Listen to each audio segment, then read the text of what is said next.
为着要减少这个诈骗的情形，你看到以后可能你入去买机器领钱进前你袂当看面包括这个挂喙罨伊也无爱互你入去。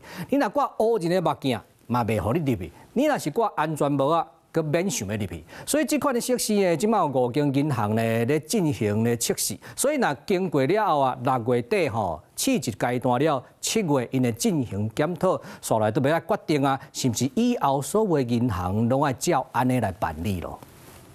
为了防诈，现在越来越多银行设置辨识系统，在脸部没有被遮蔽的情况下才可以进入领钱。但是如果五官一旦有部位被遮蔽，马上会被拒于门外。请脱口罩、安全帽、墨镜。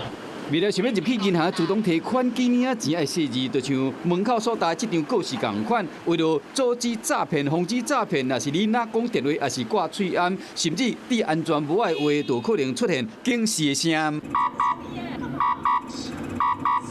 不讲银行有无同款的警示声，目前有5间银行伫试办，其中2间是公股银行，分别是中信、国泰世华、永丰、兆丰以及第一银行。要不领一个钱，如果你无啊，你有喙罨，民众的观感安怎？车手或什么的，他起码还可以透过监视器去追查这些人的一些追踪，这样子可以打仗很方便。对，按脱口罩就拉下来，应该还可以。毕竟要有效防止诈骗，就要洗手单。像内政部警政署统计资料，敢若拜到542件诈骗案件受理，民众的财产损失有18000几万。相关的单位联手，就是要防止诈骗。检察机关他们在侦办，发现车手在 ATM 提领都会戴口罩或者是安全帽，那这样会增加这个查缉的难度。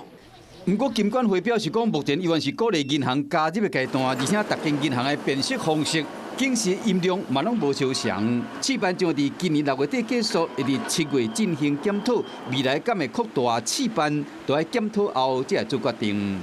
Hello， 我是张新文。想要抢先掌握最及时的新闻资讯吗？赶快订阅、按赞、开启小铃铛，锁定华视新闻 YouTube 频道。